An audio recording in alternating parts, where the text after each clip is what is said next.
a light in the sky, rising in the air. There's a feeling so strong. It's time to light the fire, like a bright shining light. Learn, getting more out of life. Love, sharing time with friends, feeling so strong. Hello and welcome to the House of Wellness. I'm Luke Darcy, at a safe distance from, but glad to be here together as always with my good friend Joe Stanley. Welcome, Joe. It is awesome to be here, Dars. It's always great. It's been 3 weeks since stage 4 restrictions were introduced in Melbourne. So it's pretty challenging. How are you going, you and your family, particularly with the 8 p.m. curfew? Well, it's pretty intense, Joe, when you get your head around the fact that you're legislated only to be outside for an hour. I've got a handful of kids that are obsessed with being outdoors and exercising, and it's a lot of compliance. It's a lot of, as you said, at 8 o'clock, if you haven't got a permit to be out, you can get pulled over at any stage. It's remarkable to think we're living through this time. We understand we're all trying to get through it, but I'm finding it pretty challenging. How are you going? Yeah, it is challenging. I'm terrified I'm going to accidentally leave the house after 8 and I've got nowhere to go. So I don't know how it could happen. I don't know. Like, I'll just go and get a Magnum and realise I'm breaking the law. Terrible. Anyway, times are particularly tough here in Victoria. We know why the restrictions have been brought in and how important it is we abide by them. And I'm actually getting used to putting on a mask when I leave the house. In fact, I quite like it. Really? Well, I like singing to myself often, and no one can tell when you're wearing a mask. That's a positive angle. I like it. Anyway, a bit later we'll find out which mask is best and how to wear it correctly. Living through this pandemic has been a marathon effort, and today we catch up with a long-distance runner who understands that word marathon better than most of us do. Joe? We take a look at social smoking. Does that make you a fully fledged smoker or not? We'll find out. Right now is definitely the time to quit, Joe. Doing things a bit differently, changing up your life has made a big difference to a lot of people during all of this. But I think for the kids, this second wave in Victoria has been especially tough. And I've noticed with my guys, you take away their schooling and their sport and not really have something in the future that you can hang your hat on and look forward to. It's pretty challenging. It is really hard. No school, no mates, no activities. I think they do need a bit more extra care and reassurance. And I know with my daughter Willow, because she has no siblings, she can get very lonely. And we're really focusing on creativity. There's plenty of screen time, but also we're doing lots of baking and sewing and special effects makeup and whatever she can find, painting, whatever it is that just expresses herself, which I think sort of gets the angst and the anxiety out a little bit. Yes, Joe, and 4 high school mates from California have come up with a simple way to keep kids entertained as well as helping educate them about the virus, which is great because, as you know, it's a tricky thing to try and explain to the little kids, Joe, about the world we live in at the moment. It really is. So the girls' COVID colouring book started as a class project and is now a successful business. I met 3 of the girls behind it to find out how they're using colour to help kids through dark times. My memory of school is the projects were all really boring, yet your amazing idea has come out of a school project, I understand. Can you explain that? So we're all in economics, and our economics teacher wanted us to make a business plan. And it was originally just supposed to be a plan. We're supposed to learn about like markets and everything, but we decided to take it one step further and actually create the book and create our own business. So who came up with the idea? Well, I know that Erin wanted to do something with kids, and since I have little sisters, I was like, we should do a coloring book. And I don't know, we all kind of just bounced ideas off each other, and we knew we wanted to give back to the community. So I guess it was kind of everyone. Yes. And tell me about the characters. What happens in the stories? So we have 3 main characters. We have Al E. Gator, which is our mascot, and he's an alligator. We have Sam the snail and Wally, a narwhal. And basically, they take kids through the book and they educate kids and they teach them safe habits about coronavirus, like wearing a mask, constantly washing your hands, and not going to visit people, especially if they're at risk. Why do you think it's important that kids understand coronavirus? I feel like with everything going around us today with social media trying to explain the issue and other people around them trying to explain it as well, like kids, they need a kid-friendly representation of the problem and to better understand it. So there's 4 of you. How did you divide up the responsibilities for the business and the book? So I write the book, and then after I get all the words, we check them with teachers, parents, and some kids. Then Ella and Sophia's not here, but they do some illustrations and activities. And then once those are all done, Erin will take them and format them in Photoshop to send to the printer. So how many have you sold? Right now it's a little over 8,000 books. Wow. Yeah, which is pretty crazy. That is an incredible success. And how are you getting them out to your audience? Where are you selling them? Well, first we started doing hand deliveries because most of our orders were around Long Beach area where we live. And now since it's gone from like more places in the United States to other continents like Australia, we've decided to just do shipping as our main option. What does that feel like to know that you are reaching young people all around the world? It's insane, honestly, because first we started out with, like we said before, we expected 25 orders at the most. Now it's a lot bigger, and we're surprised but happily surprised because of the feedback we're getting. Mm-hmm. Have you had any personal messages from any of your readers?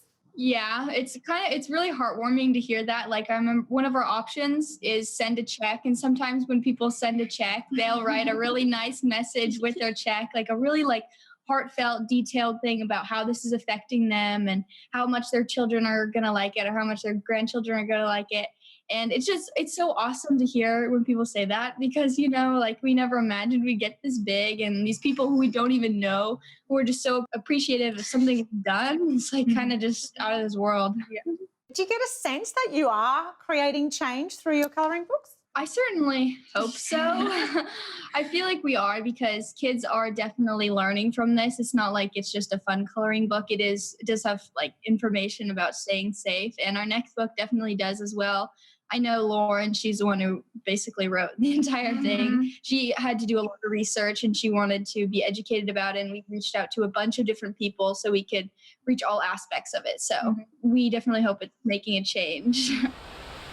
So there you go. Colouring books for adults are also big in the mindfulness space. Jo, concentrating on not going outside the lines, I find a little bit challenging though. Yeah. Not my strong point. No, well, it is actually very calming. Colouring in gives your brain a break by helping you enter a very meditative state. So if you're feeling a bit negative or have some anxiety, all that seems to disappear because you're forced to be in the moment. It's beautiful. I like it. It's all that concentrating on not going outside the lines, as I explained, Jo. Sounds like you really have trouble not going outside the lines.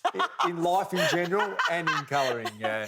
It's also a great way to unplug from technology. The Girls' COVID colouring book also comes with a face mask, which are now mandatory in Victoria.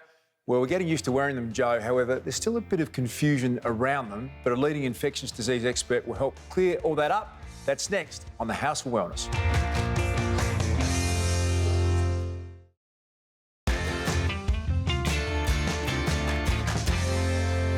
Welcome back. On midnight, August the 2nd, face masks became mandatory in Victoria, and this means they have to be worn pretty much by everyone over the age of 12 when outside the home. And people in Sydney are also being urged to cover up as well, Jo. There's a huge range of different styles on the streets, from bandanas to surgical masks and homemade cloth designs. The choice is huge. This is my beautiful one, which I'm loving at the moment, that my dry cleaner is making. Well, handmade, 3 layers. Sort of bandana style look, What are Jo. you, a burglar? See, Are you a cowboy? I can't get used to... I did have someone call me Woody from Toy Story the other day when I was spotted in the park, but you're quite happy with it. I can't get my head around just the fact that I can't see people smile. But yes.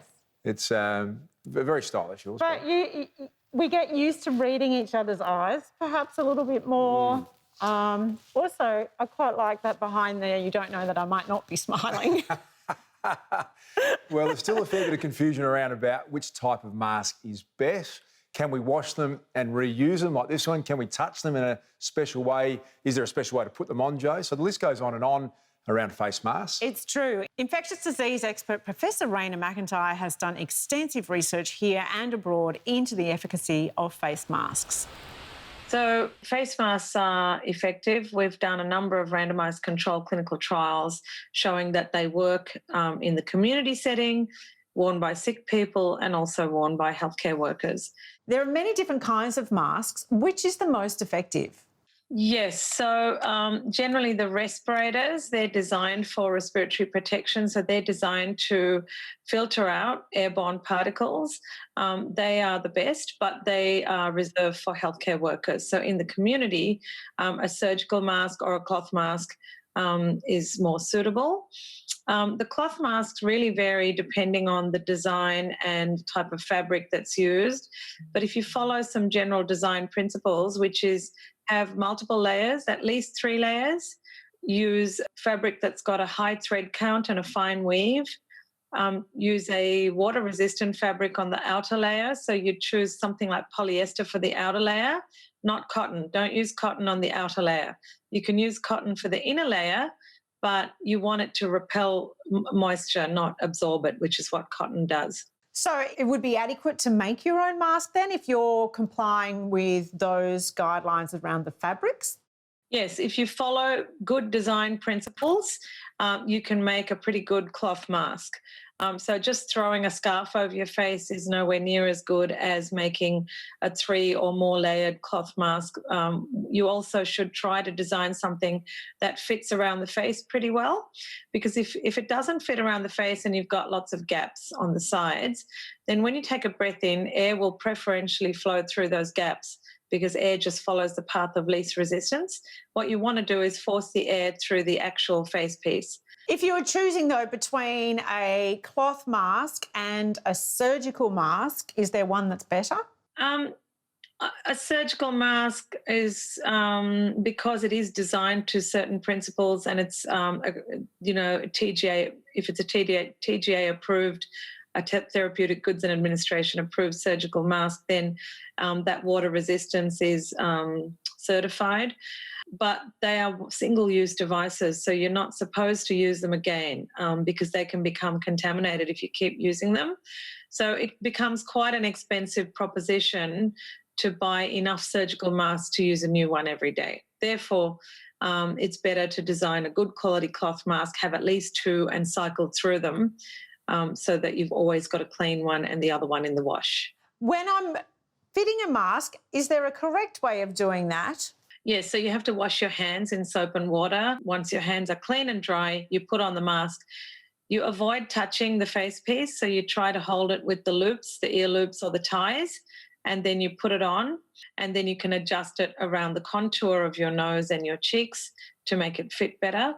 And you make sure it goes over your chin. You see a lot of people wearing the mask and it just stops there. Actually has to come down under the chin to give you the best seal. And then you repeat the same for taking it off. So you wash your hands, you take it off holding only the earpieces or the ear loops or the ties. And when you're wearing it, you need to be wary of not touching it, don't you? Yes, try to avoid touching your face and touching the outside of the mask as much as possible. And so, some people say wearing the mask is a reminder not to touch your face. Some interesting information there, Jo, around fitting a mask and then keeping your hands away from your face. Plus, the disposables are a once-only wear, so think about making one according to those TGA guidelines Raina outlined. There's lots of YouTube tutorials, like this homemade job does. It's said to be the world's most expensive face mask, made of white gold and diamonds, by an Israeli jeweller, and is worth around $1.5 million. That would be perfect for you, Jo. I think you could maybe order 2, one for weekend, one for midweek. What do you think? Yes, absolutely. Sounds good. Well, from covering up our nose and our mouth to locking lips with others, we look at the art and the history of kissing. That's next on The House of Wellness.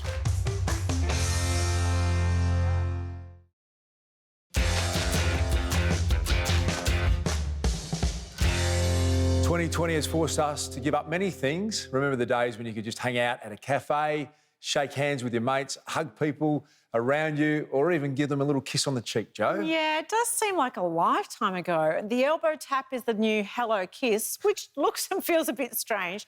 But when you think about it, locking lips with another person is also quite a bizarre thing to do. Our resident medico, Dr. Nick Carr, has many of the answers about the mysteries of human behaviour, and this week he looks at the pleasures, purpose and problems of puckering up.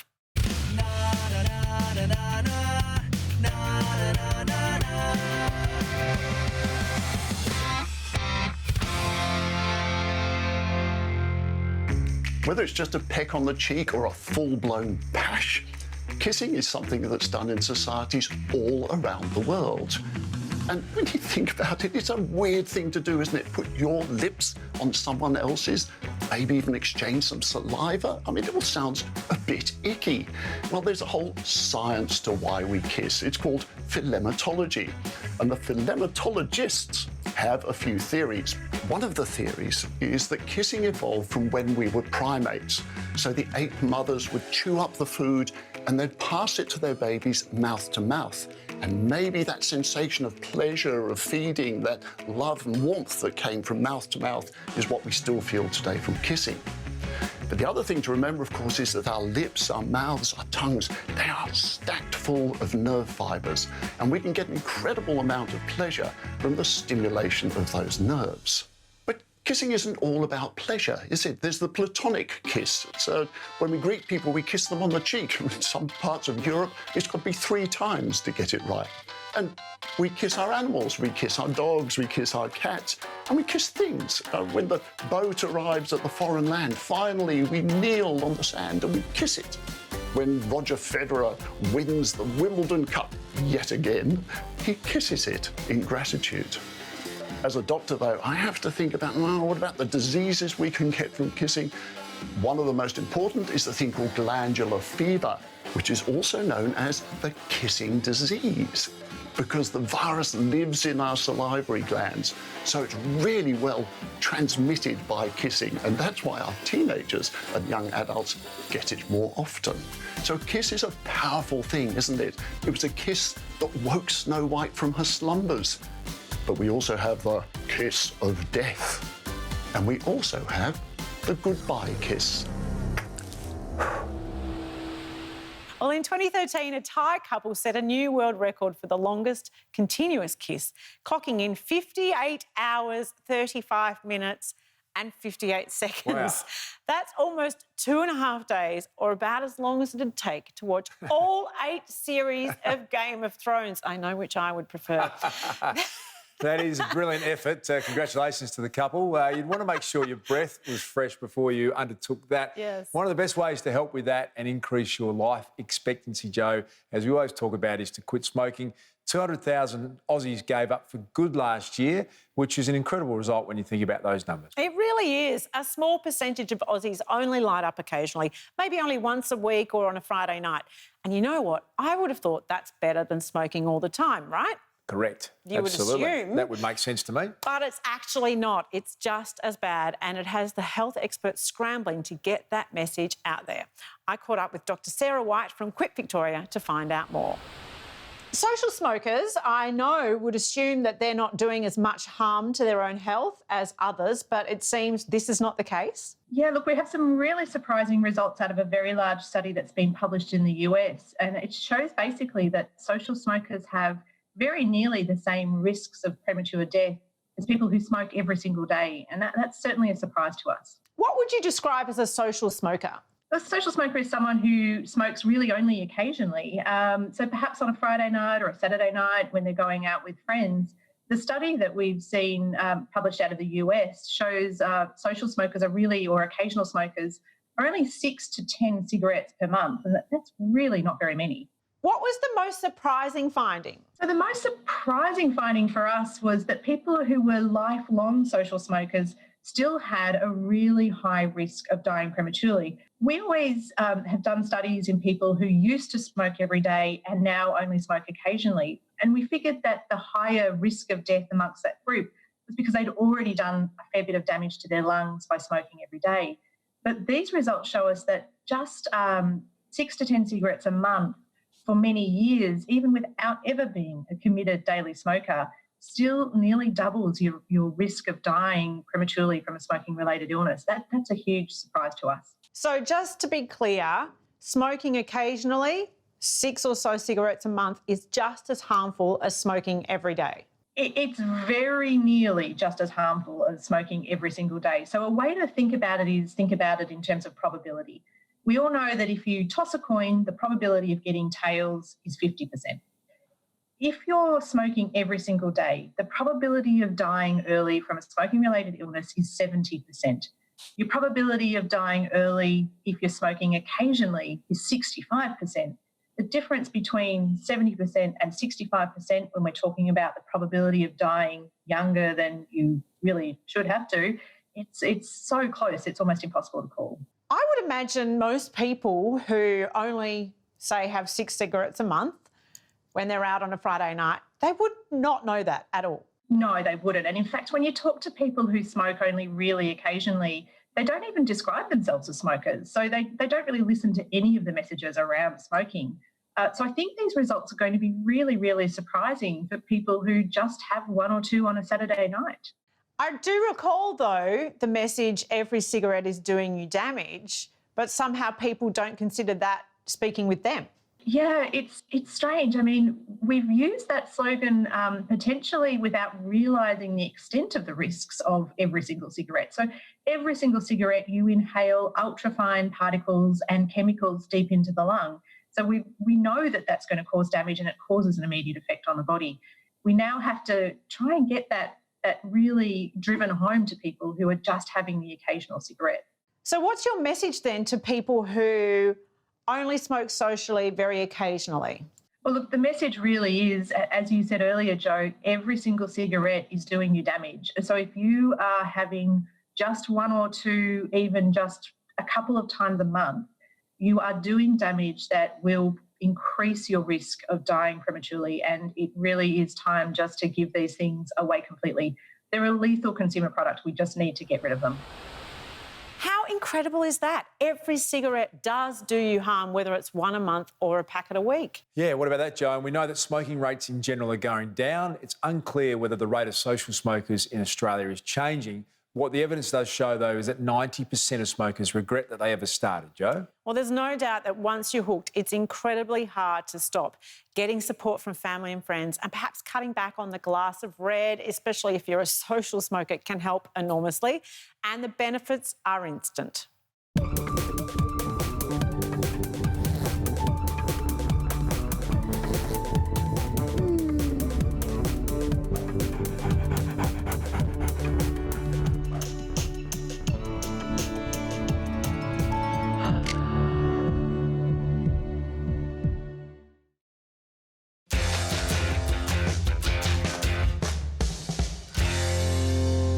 Well, a common saying is that life is a marathon, not a sprint, Jo. Take your time to achieve, focus on the big picture and not sweat the small stuff. Well, it's especially relevant right now as we breathe through the pandemic and try to focus on the end goal of life improving once it's over. Aussie Jackie Bell has taken the life marathon analogy literally. She's a long-distance runner, and I mean a really long-distance runner of around 250 kilometres across some of the world's harshest terrains. It always intrigues me what leads people to do these killer distances. I just can't even imagine it. Extraordinary effort, isn't it? Last year, at the age of 24, Jackie became the youngest woman to run an ultra-marathon on all 7 continents. So if anyone understands resilience and commitment, it's her. Let's take a look. Since becoming a personal trainer at the age of 16, Brisbane's Jackie Bell has always been passionate about smashing her fitness goals. But in her early 20s, a string of bad luck shook up her entire life. I was playing AFL and I broke one wrist, and it was like, okay, 1 injury, that's fine. But then as soon as I got that cast off, I broke my other wrist, and then it just continued on. I broke my ankle, and then I broke 2 bones in my hand. Then I had my tonsils out, and I had these like chronic hives for 10 months, and it was just an ongoing thing of health issues. And I fell off the bandwagon. I wasn't really running or prioritising my health and fitness. That really affected me mentally, socially, emotionally, everything, because it's such a high priority for me. And to not be prioritising it as I should have been, it got me really, really down. There were some definitely really dark times. That's when I had to really think about what would help pull me out of this. And I think that it was running that I kind of just turned to and decided that that was going to be the answer. By competing in a series of marathons, Jackie fell back in love with fitness and never looked back. Before too long, she had set her sights on a much bigger personal goal. I saw a YouTube video of one of my good friends now, Andrew, and he was running 250k across the Simpson Desert. And I guess that kind of planted a seed in my mind that I thought it looked really cool and like a good challenge. At just 23 years of age, Jackie signed up to compete in not one, but 4 international ultra marathons. So the first 4 that I did was in a series called Racing the Planet, and they're 4 of supposedly the harshest deserts in the world. So the hottest desert in Namibia, the windiest in Mongolia, the Gobi Desert, then it was the driest in Chile, the Atacama Desert, and then Antarctica. Race number 1, we're doing 43 kilometres today. Means that you're running for about 6 days, and it's about 50 kilometres a day, and the kicker is on about day 4 where it's a double marathon day, about 80k, and that's the day that really tests you. Absolutely shattered.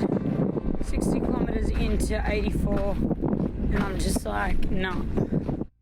I thought that I knew what I was getting myself in for, but I don't think I did. I had about 8 months worth of training to build up for it, but when I still got to that first race, my body hit a bit of a wall at about, or a bit of a wall. My body hit a hell of a wall at about 180k in, and yeah, it was very tough. Feeling pretty good. I guess that's the real thing in these races, is that's when your mindset really kicks in and you're tested, because you have to really crush that negative voice and you have to just ignore these thoughts of thinking you're not going to be able to complete it, or maybe the voice telling you you're going to fail or something. And yeah, you just have to kind of keep pushing through. After about 2 of them, I thought, I'm absolutely insane and these are really hurting. It was hard. They were really hard and I didn't know how I was going to make it through the first 4. But then after I did the 3rd one, then the 4th one, I found that I was really like falling in love with the racing and everything about it. After going the distance at 2 more ultra marathons in New Zealand and Iceland, last year, Jackie ran 273 kilometres across the Grand Canyon in the US. I guess it escalated quite quickly from watching a YouTube video and wanting to run one of them to then, 7. Making her the youngest woman to run an ultra marathon on all 7 continents. I don't know if it ever really sunk in or it still has. I kind of just set a goal and I was working towards it, and then I'd set a new goal and kind of just keep working towards that. And it felt good to have, this almighty personal challenge. And yeah, I don't think I ever really sat back and was like, oh wow, record holder. Yeah. I've definitely taken away the mindset thing from the races, because, I might wake up one morning and not feel like doing life that day or doing what's on the agenda for the day. But I just have to kind of crush that and get on with the day.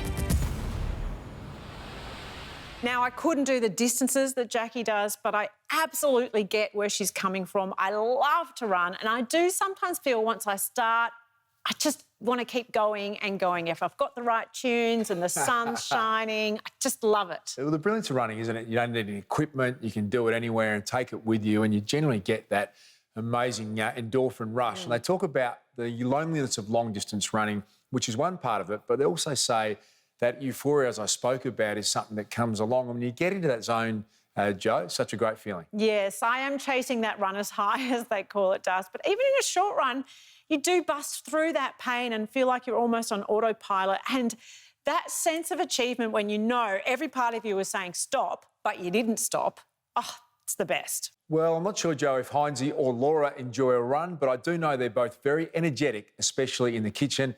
And here they are with an energy boost to kickstart the day.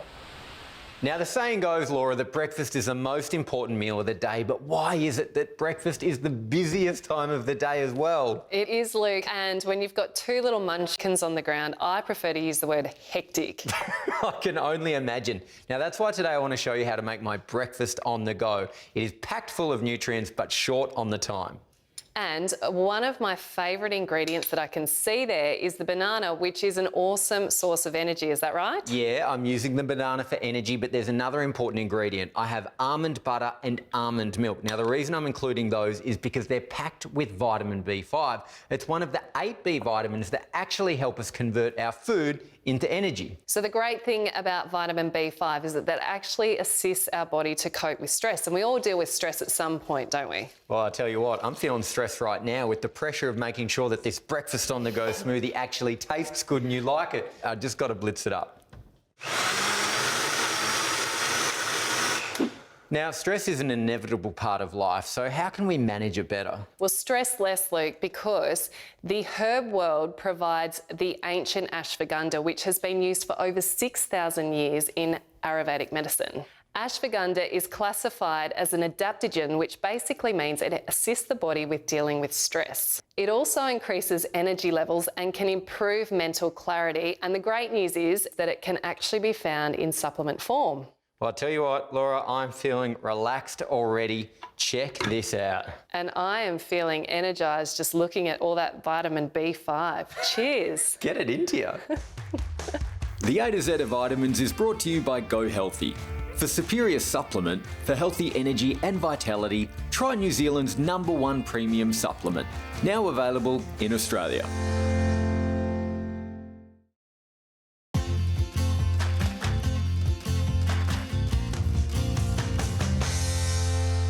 Welcome back to the House of Wellness. The message has been drummed into all of us. If you're feeling unwell, have any cold or flu-like symptoms, or have a fever or temperature, you need to go and get tested for COVID-19. And this involves pretty invasive swab up the nose and down the throat, Jo. Around 5 million tests have been done across the country since January, and thankfully only a relatively small percentage have come back positive. But it does take a number of days to get the result, and some people aren't staying home as they wait to hear. This is obviously a concern if they are unknowingly spreading the disease. Now, in a world first, Melbourne scientists, many of them recent PhD students, have developed a blood test that can detect the virus in just 20 minutes. And I spoke to the man behind the revolutionary test, Dr. Simon Corrie, about this major breakthrough. Tell us what research you've done and how excited are you and confident that we might have a test that we can turn around in 20 minutes? So basically what we did was in the first period of lockdown in Australia, a few of my colleagues and I got together. We knew that we had some expertise and capabilities that could be put together to make a test. We decided that our best efforts would be put towards an antibody-based test. And basically what we did was we took a really robust, well-known and very well sort of easily scalable testing approach, which is used for blood typing. So if you go and get a test and you could tell whether you're A positive or B negative, something like that. We took that approach and we modified it ever so slightly so that it could detect the antibodies raised in response to the COVID-19 infection. Simon, at the moment we've got a swab PCR test. Can you tell us how accurate that is, how long it takes, and why it's so exciting if your antibody test can come back in 20 minutes? What possibility does that open up? Yeah, so it's important to note that these are two different tests that are used for two different purposes. So the PCR swab test that we're all getting so familiar with is the only test that's available that can detect current infection. So it actually detects part of the virus at the time when you have the infection. I guess the disadvantage of these tests is that they need to be performed in a specialised lab by highly trained people, and they take a little bit of time, but they are absolutely the only tests currently available that can test for the presence of the infection at the current time. The antibody tests detect the immune response to that infection, and that the antibodies that are produced only start to be detectable by about day 4 or 5 after infection, and they can be reliably detected in people after about 10 to 12 days. So that's a clear difference between antibody-based tests and the PCR. But I guess the benefit of the antibody-based test is that most antibody tests don't need to be run in a really specialised lab. They can be done with less specialised staff. And also those antibody levels are detectable for a longer period of time. And so they could be used for a number of other applications other than direct infection monitoring, which is contact tracing, immune surveillance in the population, and also, importantly, monitoring vaccine efficacy and monitoring the immune response or the vaccine response in people once that vaccine gets rolled out. And how do you do it? How simple is it to get an antibody test? So this can be done with one person in a small lab with one machine, a very simple machine. And basically they could run, the test takes about 20 minutes. You mix some patient blood with some reagents in a little card. And basically after 20 minutes, you can get a result.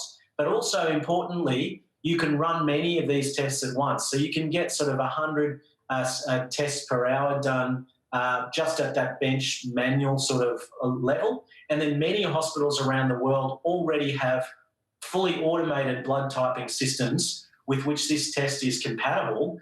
And so you could get up to 600-700 tests per hour. Are you looking for funding? Are you looking for volunteers? How can the community help? Well, certainly looking for funding. The reason being that the funding that we have at this stage simply goes into getting more brains on the problem, getting more hands in the lab, and actually pushing this process of sample testing so that instead of taking many months, we can bring it down and squeeze that time so that the earlier we can get that testing done, the quicker we can entice the companies to get involved in a big way. But certainly, the funding and investment is always what's needed to get these things over the line. Well, as we know, millions of dollars have been spent on developing and advertising the COVID-19 Safe app, Joe. And here's a breakthrough that would ramp up testing so results can come through much faster. This is research that really warrants funding, and they only need a couple of $1 million, so it's really exciting. If they get commercial support, they can roll this out ASAP to the communities that need it. And Simon says it could take only 6 months if they got the support. Of course, if you are in any doubt about your health status, stay at home and make sure you wear a mask when out and about. And to pass the time while you're waiting for the results of a test, any test, you can try a different type of mask that'll ensure you come out the other end of the lockdown looking fresh and revitalised. We often get told so much about daily skin regimes. With nighttime skin regimes, it's important to stick to a routine, and also a core element of any evening routine is to have an overnight hydrating mask that you leave on. That 7 to 8 hour period is when our skin is rejuvenating, recovering, and a mask works really well in hydrating your skin. In the Aven family, there is 3 products that I like to use at night. The first one, after you've popped out of the shower and you've cleaned your skin, is the thermal spring water. Spray it on and it ultimately refreshes your face straight away. In order to have optimal hydration of your skin, a serum is great to apply before the mask. So the serum that I am going to apply today, which I love, is the Aven Hydrance Intense Hydrating Serum, and simply place it into your skin.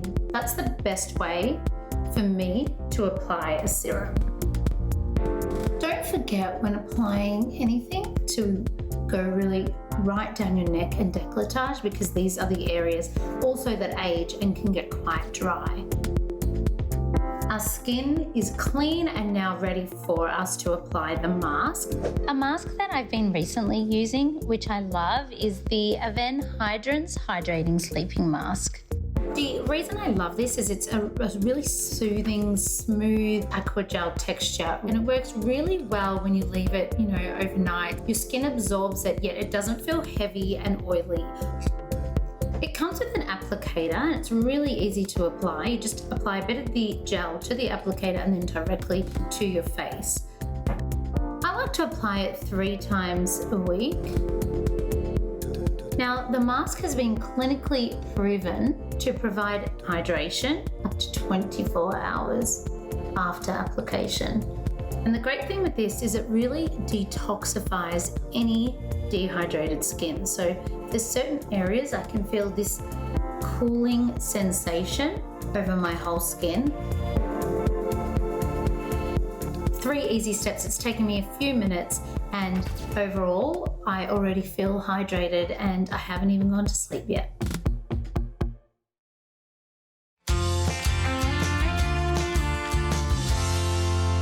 Joe, if I asked you to name the nation's favourite breakfast spread, what would you go with? Well, it has to be Vegemite, surely. Anything else would be un-Australian. Well, you might be surprised to know that data compiled by the food and drink app Hey You has revealed that Vegemite isn't number 1. In fact, our most popular breakfast is toast topped with just plain butter.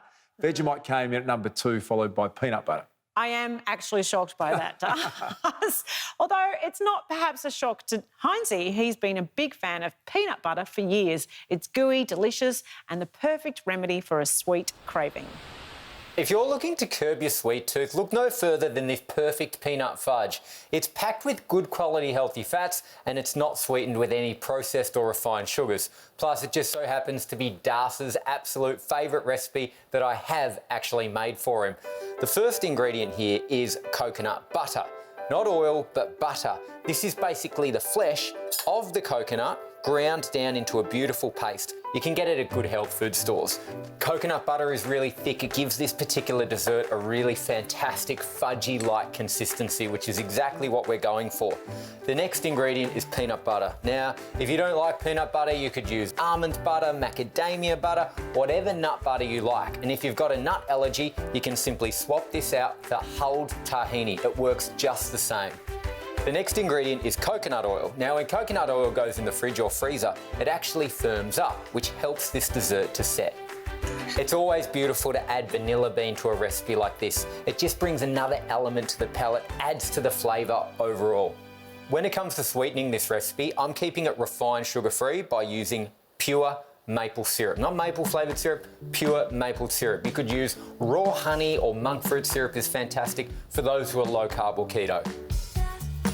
Adding salt to a healthy dessert is a fantastic way to elevate and bring out the flavours. That's why salted caramel works so well. This perfect peanut fudge is no different, so give it a good, generous pinch of salt.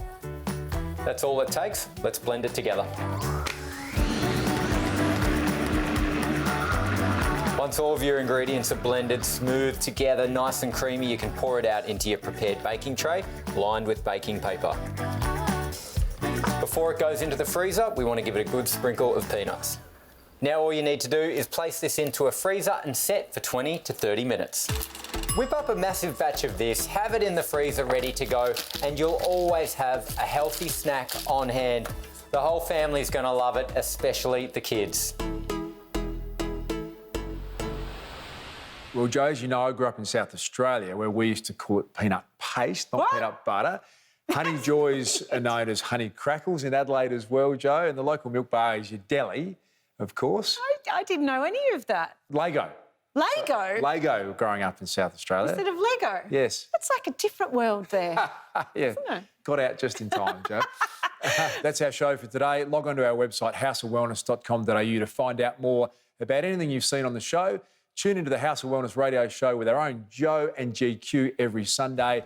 And to Joe and Emma Murray's podcast, Joe. Yes, it's called Best of You in the House of Wellness. It's really fantastic. If you're having a little bit of a struggle with your mental health at the moment, you can download it at podcastoneaustralia.com.au. Encourage you to do that. Thanks, as always, to our great friends at Chemist Warehouse. Stay well, stay safe. And if you're in Victoria, stay home. We'll see you next time on the House of Wellness.